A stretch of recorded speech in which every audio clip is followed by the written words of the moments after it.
Вот сейчас очень много мы говорим о том, как оценить эту войну. Потеряли 27 миллионов.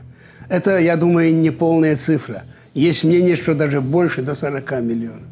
Ну, такие страшные потери. Как оценить? Что такое 9 мая? Это праздник или не праздник? Вот я подхожу к 9 мая так. Это не столько праздник, это день поминовения, день памяти, день скорби о тех, кто сложил свои головы.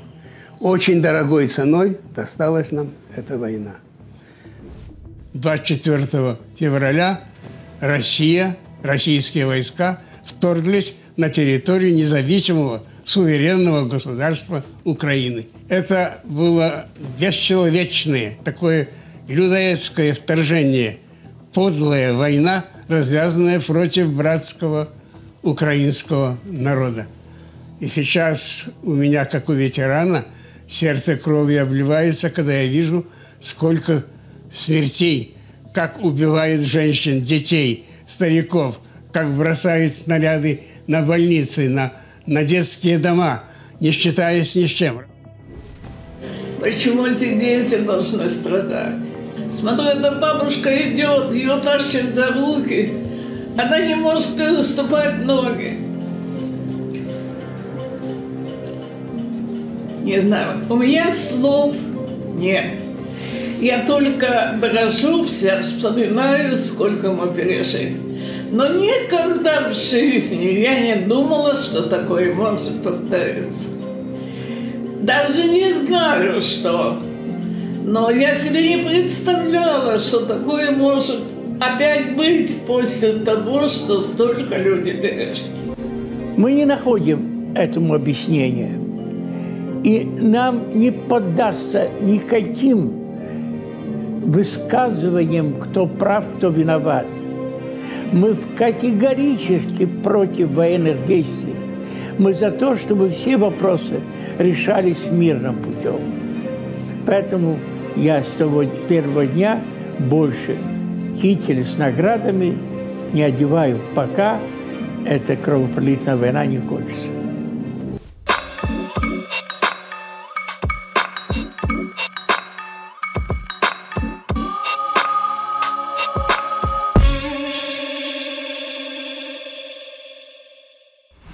Приветствую всех! Вы смотрите канал «Диагноз Путина». И с вами я, Сергей Антонов. Наш сегодняшний выпуск мы хотим посвятить 9 мая. Дате, которая когда-то символизировала скорбь миллионов, подвиг народа и цену мира.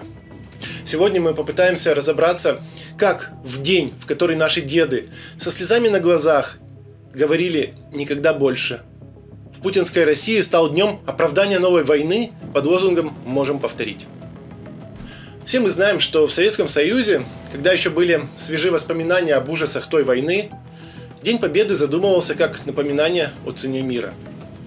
Напоминание о том, что война – это не праздник, это не парады, не салюты, не дешевая показуха с ракетами. Это смерть. Сожженные деревни и стертые с лица земли города, миллионы жертв, сломанные жизни и дети, оставшиеся сиротами. Это земля, пропитанная кровью, это тишина на братских могилах и дрожащие руки ветеранов, которые даже спустя десятилетия не могут спокойно вспоминать, через что они прошли. День Победы – это день скорби и памяти, праздник со слезами на глазах. Не в переносном, а в самом буквальном смысле. Многие из нас еще в детстве почувствовали смысл этих слов, просто глядя на своих дедов, когда они молча вытирали слезы, стоя у вечного огня. Но в сегодняшней России этот день превратили в безумный клоунский карнавал победобесия, где под лозунгами «На Берлин» маршируют детсадовцы в военной форме.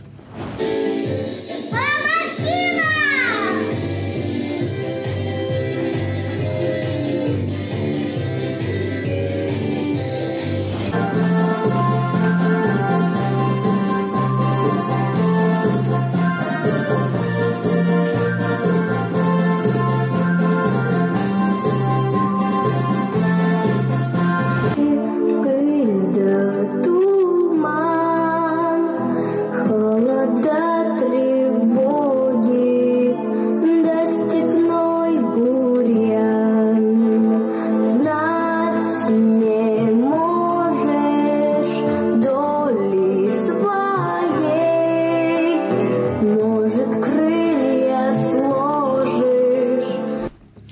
издевательство над здравым смыслом, когда новорожденным уже в роддомах надевают на головы солдатские пилотки. Кадры военной тематики с новорожденными могут сделать молодые мамы. В больнице имени Атаманова появилась добрая традиция – предлагать на выписке сфотографировать малышей в миниатюрных пилотках и плащ-палатках, которые шьют медицинские сестры отделений в свободное время. Участие в акции исключительно добровольное. Каждый предмет одежды тщательно обрабатывают после использования. Инициатива призвана напомнить о связи поколений, о том, что даже самый маленький гражданин России – часть большой истории. В пляску на костях, где школьников в униформе солдат Красной Армии заставляют опускаться на колени, опираясь головой в пол, чтобы поднять над собой импровизированные могилки с именами погибших солдат, изображая кладбище. Глядя на то, что творят россияне 9 мая, приходит понимание. Они и на сотую долю не понимают глубокого смысла Дня Победы. И вместо того, чтобы отдать дань памяти, устраивают вакханалию победобесия.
За всей этой показухой, похабщиной, лицемерием и позором скрывается главное.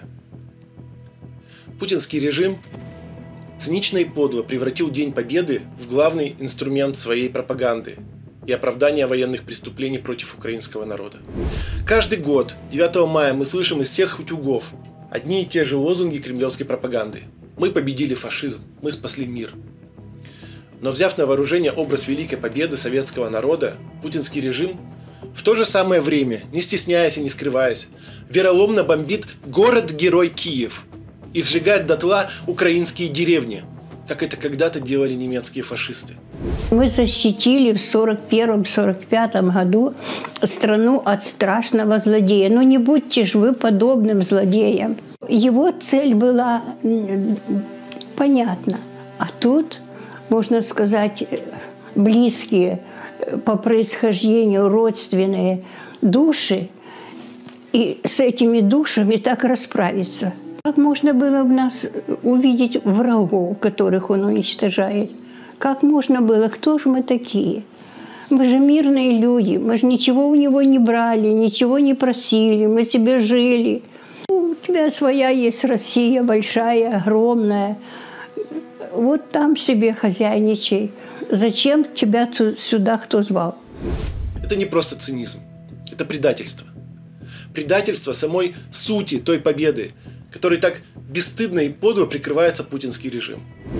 Наши деды сражались с теми, кто нападал и убивал, с теми, кто вел захватнические войны, оправдывая их идеями расового превосходства и правом сильного. Сегодня в роли такого агрессора выступает Россия. Именно российская армия вторглась в Украину, пришла на чужую землю, чтобы диктовать свою волю другому народу, отказывая украинцам и Украине в праве на существование. Это идеология превосходства и насилия. И сегодня именно Кремль – главный ее носитель. До 24 февраля 2022 года, каждый год, 9 мая, я опубликовал пост о подвигах своего деда, участника Великой Отечественной войны. Вот уже 4-й год подряд я не стану этого делать. После того, как этот день и саму память тех, кто погиб ради победы над немецким фашизмом, Путин превратил в идеологическую основу для российских военных преступлений в Украине и для укрепления нового имперского фашизма, который сегодня говорит на русском языке. 9 мая я вспоминаю своего деда. Но я не хочу становиться частью путинского победобесия. Потому что сегодня любое публичное упоминание о той победе, каждая георгиевская ленточка становится частью фальшивого пропагандистского хора, который использует эту дату не для памяти, а для оправдания новой войны. Я не хочу, чтобы подвиг моего деда стал частью лживой, подлой и чудовищной риторики о борьбе с какими-то выдуманными украинскими нацистами. И я уверен, что мой дед тоже бы категорически этого не хотел. Мой дед, Журавлев Иван Сергеевич, ушел на войну в 18 лет. Он доблестно воевал за свою родину, сражался за то, чтобы защитить свой дом, чтобы его родную землю не топтали сапоги оккупантов. Проявив мужество, уже в 20 лет он был награжден медалью за отвагу. Медаль, которая на фронте ценилась выше орденов, а заслужить ее можно было лишь с огромным риском для жизни на поле боя. После войны он встретил мою бабушку, и они прожили вместе долгую и счастливую жизнь, большая часть из которой прошла в Украине, где он и был похоронен. Моя бабушка Лидия Григорьевна, вдова ветерана Великой Отечественной войны. В мае этого года, дай бог, ей исполнится уже 98 лет. Она продолжает жить в Украине вместе со своим сыном, моим дядей, которому уже 73 года, и значительную часть своей жизни он отдал службе в советской армии. 24 февраля 22 года Путин решил, что они должны быть уничтожены. В один день из ветеранов для него они превратились в укронацистов и стали законными целями для российских бомбардировок. А вместе с ними в праве на жизнь было отказано еще многим тысячам таких же людей в Украине. Ветеранам Великой Отечественной войны, ветеранам Трудового фронта, детям войны и просто всем тем, кто достойны уважения хотя бы за их седины, за их честный трудовой путь. Это и есть подлинное лицо путинского фальшивого и лицемерного уважения к ветеранам, к памяти их предков, к истории о великом подвиге советского народа, победившего фашизм. Все это ложь, обман и манипуляция. И в этой лжи во всей красе проявляется циничность путинского режима и истинная суть всего этого победобесия. Говорить о почитании ветеранов Великой Отечественной войны и одновременно убивать их в Украине. 18 марта 2022 года в результате очередной российской бомбардировки Харькова погиб ветеран Великой Отечественной войны Борис Романченко. Он был вице-президентом Международного комитета Бухенвальд-Дора, организации, занимавшейся расследованием и сохранением памяти о нацистских преступлениях. В годы Второй мировой войны Романченко был узником сразу 4 концлагерей – Бухенвальда, Доры, Берген-Бельзена и Пенемюнда. После распада СССР он начал собирать сведения о преступлениях нацистского режима. Как сообщает Международный комитет Бухенвальд-Дора, один из снарядов попал прямо в дом Романченко. Ветеран скончался в собственной квартире. Провозглашать борьбу с фашизмом и действовать методами Третьего рейха.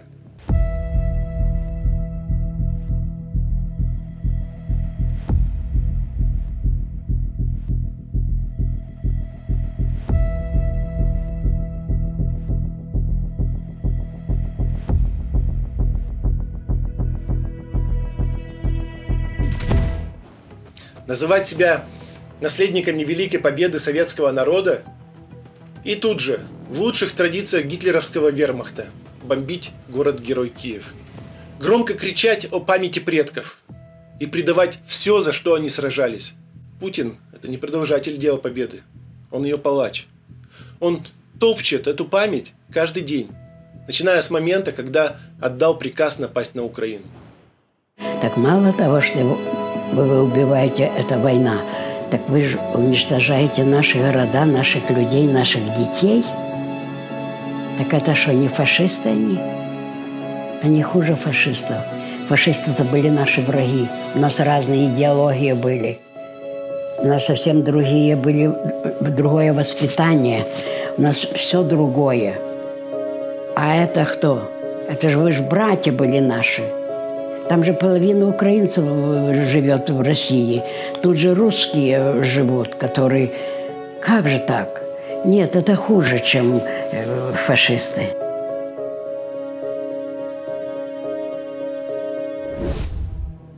В России любят говорить, что фашизм в прошлом был в гитлеровской Германии. А сейчас он якобы в Украине, в Европе, в Америке. Он везде, кроме России. Путинский режим нагло врет. А россияне просто боятся взглянуть правде в глаза. Нужно понимать, фашизм – это не только свастика. Это культ силы, культ войны, культ вождя. Это презрение к слабым. Это проповедь ненависти к чужим. Это все то, чем сегодня живет Россия. Это та идеология, которую путинский режим взял на вооружение, забивает ею головы россиян и распространяет по всему миру. Кто из вас воспитан патриотически? Кто из вас любит свою родину до того, что готов поддержать своих соотечественников и единым маршем славить Россию? Слава России! Сидя на своих местах, я боюсь, враг слишком быстро справится с вами. Только стоя, уверенно на двух ногах, с поднятой головой можно славить свою родину. Я не разглядел, ни один из вас не встал. Когда речь идет о родине, когда речь идет о предках, об основании Российской Федерации, когда речь идет о погибших в войнах, отдавших свою жизнь в любви к родине и служению. И ныне я благодарю вас за этот жест, за эту мощь. Считаешь, вот на вопрос, а как вы относитесь к украинцам? Точно так же, как они ко мне. Я считаю, что всю эту нацистскую мразь надо перестрелять безо всякой жалости. Перевоспитывать их бесполезно. То, что если хоронят в промышленных масштабах, это на пользу им самим и нам тоже. Вот такое примерно отношение. Я считаю, что даже само понятие «Украина» не должно существовать в будущем. И понятие «украинец» не должно существовать. История показывает, что фашизм легко возрождается там, где людям внушают право на агрессию, где диктатор называет войну святым делом и восстановлением справедливости, где миллионы начинают верить, что убийство – это защита, а разрушение – это возрождение. Путин действует по отработанному сценарию всех фашистских диктатур 20 века. И закрывать на это глаза – значит повторить трагедию прошлого. Любая диктатура начинается с простой идеи. С мифа о великой несправедливости, которую нужно исправить. Диктатор всегда ищет обиду, реальную или вымышленную. Ему все равно. Ему, главное, нужен повод объяснить народу, почему завтра в их дом придет война. Уже сейчас, по мере расширения НАТО на восток, ситуация для нашей страны с каждым годом становится все хуже и опаснее. Более того, в последние дни руководство НАТО прямо говорит о необходимости ускорить, форсировать продвижение инфраструктуры Альянса к границам России. Другими словами, они ужесточают свою позицию. Продолжать просто наблюдать за тем, что происходит, мы больше не можем. Это было бы с нашей стороны абсолютно безответственно. Дальнейшее расширение инфраструктуры Североатлантического альянса и начавшееся военное освоение территории Украины для нас неприемлемо. Все, о чем сказал, это наиболее вопиющие, но далеко не единственные примеры пренебрежения международным правом. В этом ряду и обещание нашей стране не расширять ни на 1 дюйм НАТО на восток. Повторю, обманули, а выражаясь народным языком, просто кинули. Да, часто можно слышать, что политика – грязное дело. Возможно, но не настолько же, не до такой же степени. Ведь такое шулерское поведение противоречит не только принципам международных отношений, но прежде всего общепризнанным нормам морали и нравственности. И где же здесь справедливость и правда? Одна лишь сплошная ложь и лицемерие. Мы помним это и никогда не забудем.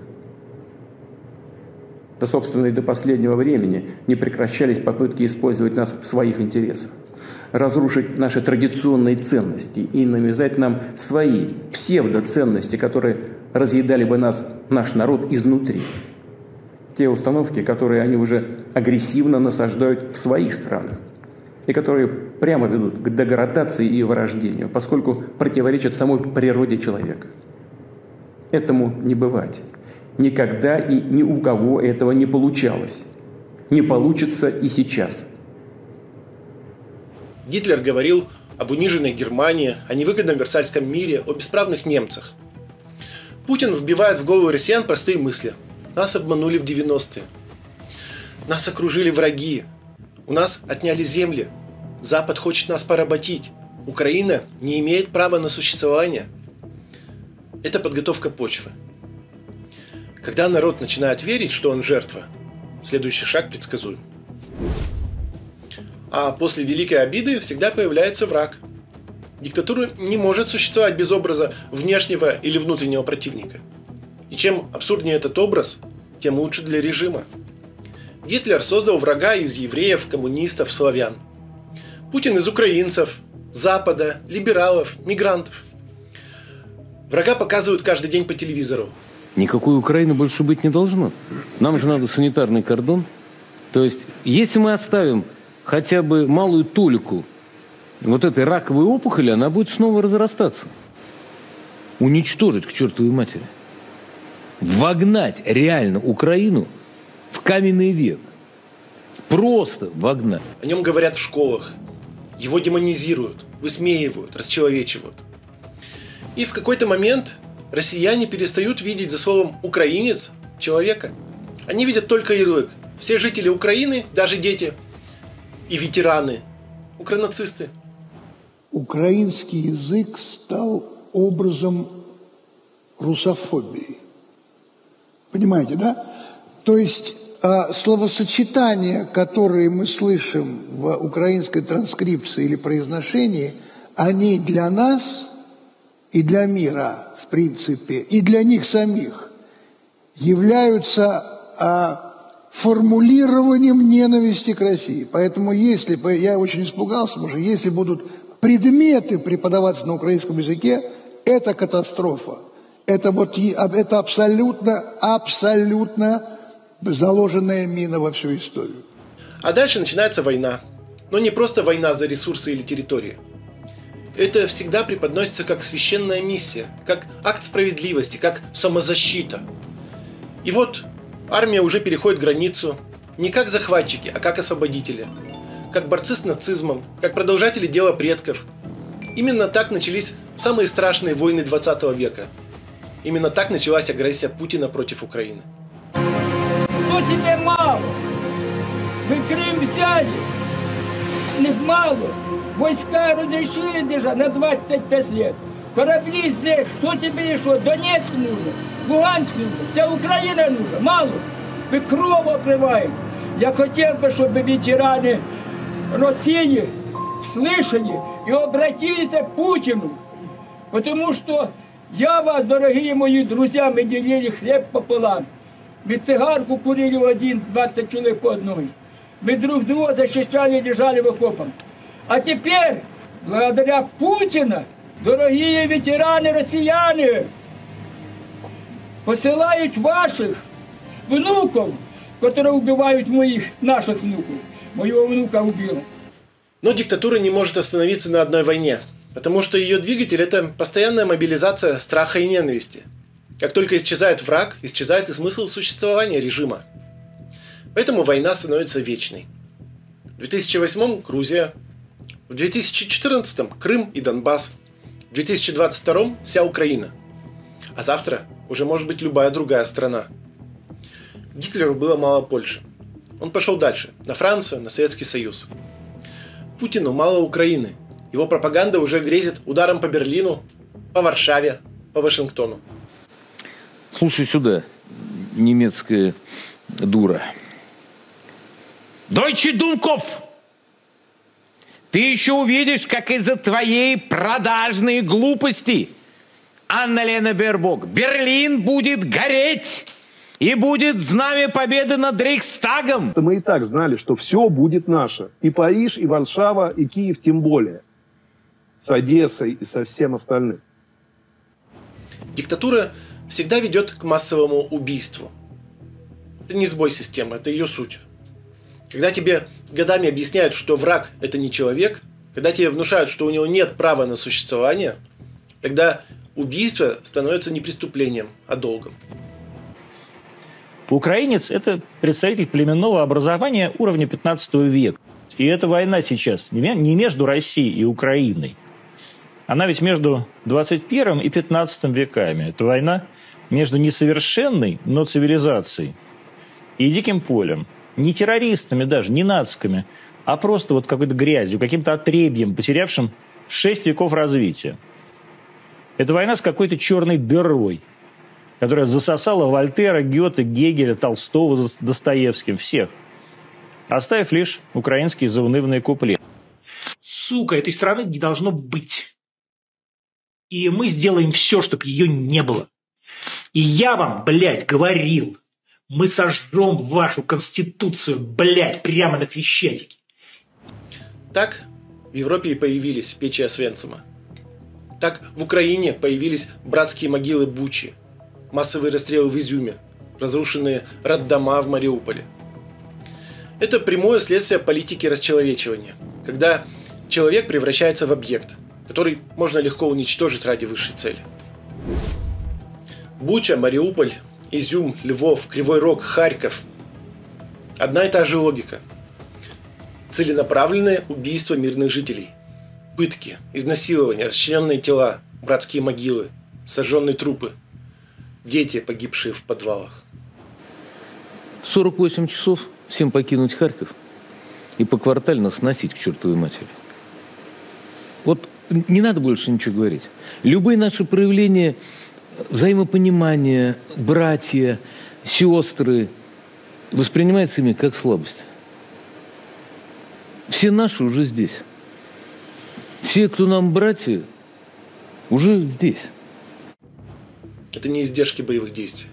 Это система, это стратегия, это план. Российские солдаты действуют по инструкции. Унизить, запугать, уничтожить. Ломать не только физически, но и морально. Превратить нацию в травмированную, покорную, подчиненную. Это не военная логика. Это логика геноцида.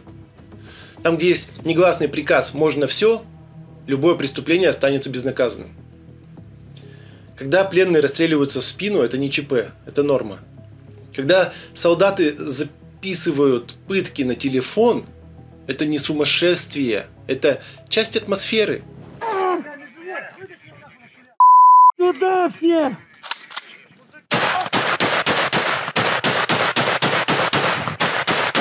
Контрольте этих, пацаны, кто поживее, пободрее. Куда на колени? Выходи! Давай, пошел!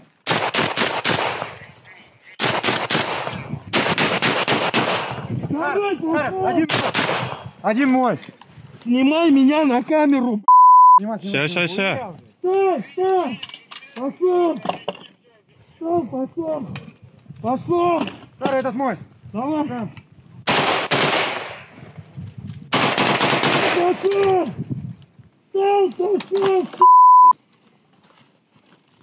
Пошел! Бегом! Стой!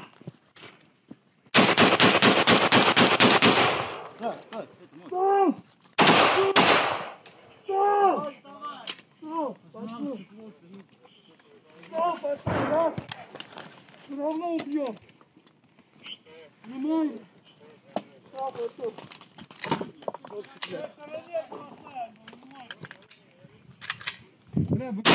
Сара! Стреляй! Да. Сара, в той стороне голоса.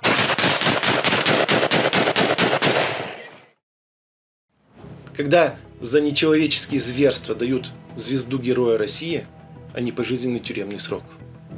майор Росгвардии Андрей Филоненко. На все расспросы, за что награда, отвечает коротко: за выполнение боевых задач. И никакой конкретики нельзя. Это и есть подвиг под грифом «совершенно секретно». Войска Национальной гвардии Российской Федерации с честью и достоинством выполняют поставленные вами задачи в районе специальной военной операции. Девиз Росгвардии всегда на страже. Мы били, будем бить до нашей полной победы. Гитлер не сразу построил лагеря смерти. Сначала была пропаганда, потом дискриминация, потом сегрегация, потом гетто, а затем фабрика по уничтожению людей. Путин действует по тому же плану. Да, масштабы пока меньше, но не из-за гуманности или благоразумия кремлевского маньяка, а просто из-за ограниченности ресурсов. Если бы он был сильнее, счет жертв шел бы уже на миллионы. Он не лучше Гитлера, он просто слабее.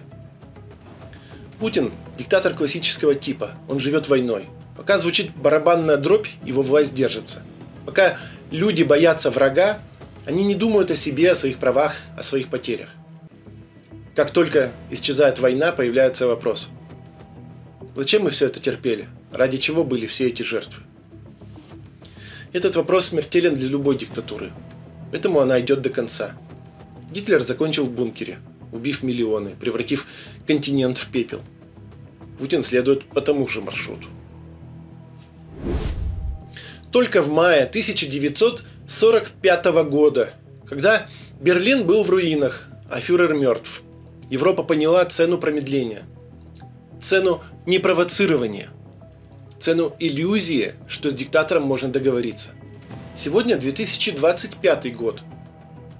Путин напал на Украину, угрожает человечеству ядерным оружием, выстраивает ось зла из диктатур и пытается диктовать миру свои условия. Запад снова пытается играть в ту же игру. А вдруг он одумается, давайте не будем загонять его в угол, давайте проведем переговоры. История уже показывала, чем заканчиваются такие надежды. Диктаторы не уходят сами, они не знают слова «достаточно». Они живут войной и умирают вместе с ней. Гитлер дал миру урок, но, похоже, его снова забыли. Путин – это не особый случай. Это не какой-то там авторитарный лидер с национальной спецификой. Это та же болезнь, что сожгла Европу в прошлом веке. И если ее не остановить сейчас, она приведет к тем же последствиям.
История всегда дает выбор. Либо ты признаешь, с кем имеешь дело и действуешь, либо ты просто закрываешь глаза, надеешься на чудо, а потом платишь за это миллионами жизней. Гитлера нельзя было умиротворить. Путина тоже. И чем раньше мир это поймет, тем меньше будет руин на карте. Тем меньше будет массовых захоронений. Тем больше будет шансов остановить войну не тогда, когда уже будет поздно, а тогда, когда это еще будет возможно. Для россиян, не зараженных коричневой чумой, 9 мая – это больше не день победы над фашизмом, когда на землю пришел долгожданный мир. Мы прекрасно понимаем, в путинской России сегодня это праздник новой войны. Праздник, на котором не говорят о мире, а истошно кричат «можем повторить». В России в этот день миллионы людей поднимают флаги не ради памяти, а ради насилия, ради ненависти, ради разрушения. Поэтому это больше не день победы, это день лжи, день, призванный оправдать новые Освенцимы, российские военные преступления в Буче, Ирпене, Мариуполе, Львове, Кривом Роге. И если мы хотим, чтобы 9 мая снова стало нашим праздником, стало настоящим Днем Победы, таким, как его задумывали наши деды, мы должны сначала победить фашизм у себя дома, в России, и очистить нашу землю от путинской фашистской сволочи. С вами был я, Сергей Антонов. Если вам понравилось это видео, поставьте, пожалуйста, лайк и поделитесь им с друзьями. Это очень важно для нас. Также напоминаю, что если у вас есть желание и возможность поддержать наш проект финансово, в описании вы найдете ссылку на нашу страницу на Патреоне. Спасибо, что смотрите «Диагноз Путина». Не забудьте подписаться, если еще не сделали этого. И увидимся через неделю.